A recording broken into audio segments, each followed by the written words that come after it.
Are the economic numbers so bad they may just inspire more government spending? David Walker fears they will be received that way.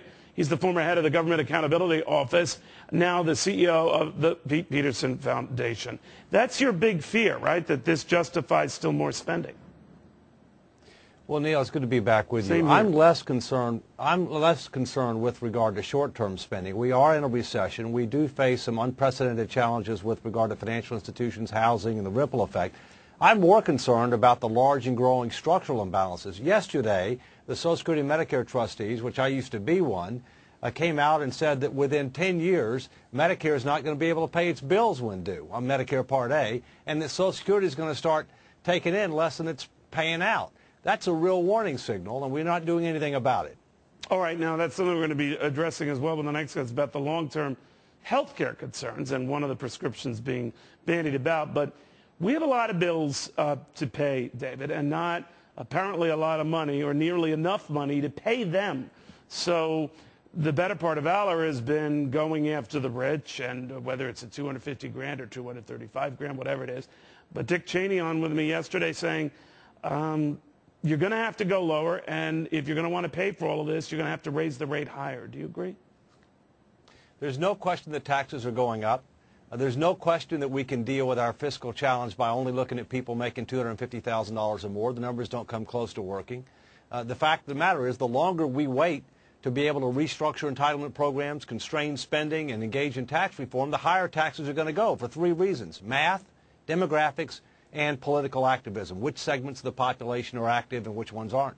Invariably, some of the old-time easier fixes for Social Security, I'm not even talking about means testing, but changing the math quotient on how you adjust for yearly increases, it causes a hellfire. And, you know, we keep punting. We keep punting. Well, you've warned us ahead of everybody. You can't keep punting, but we keep punting. So what happens? Social Security is a layup.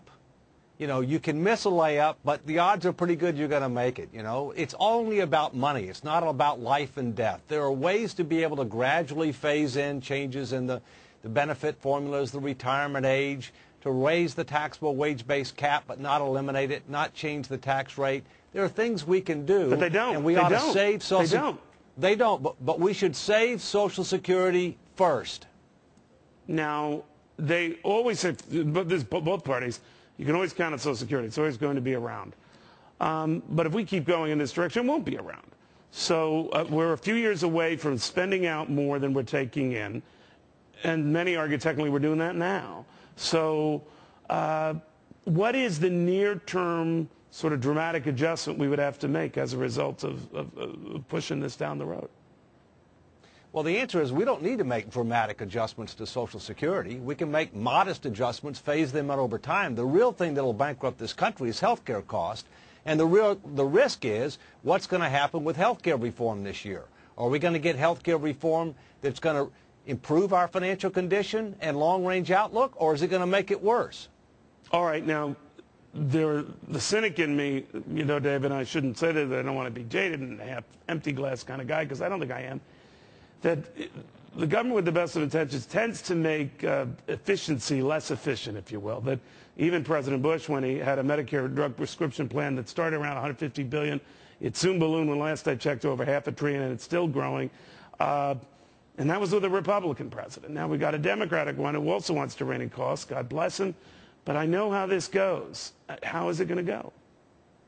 Well, first, Medicare Part D, according to the trustees' report that came out yesterday, is in the hole $7.2 trillion. $7.2 trillion in current dollar terms.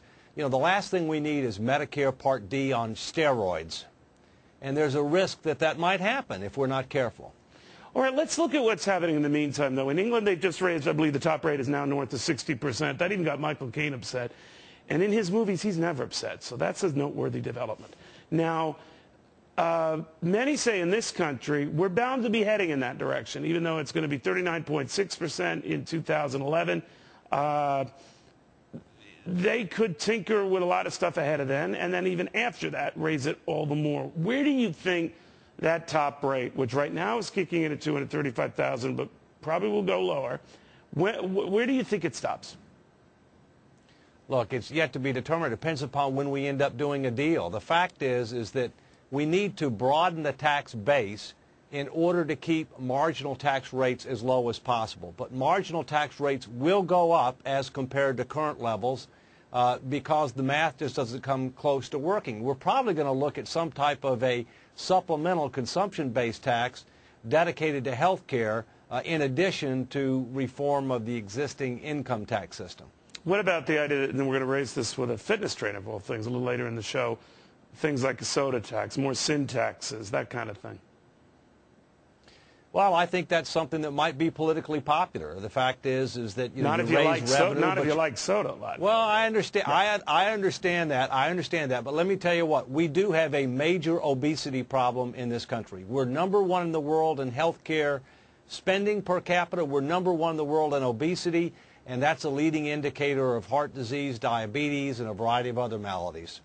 It's always the thin, fit guys who recommend that. David, always good seeing you. Thank you very much. Good to see you, Neil. Thank you. David Walker.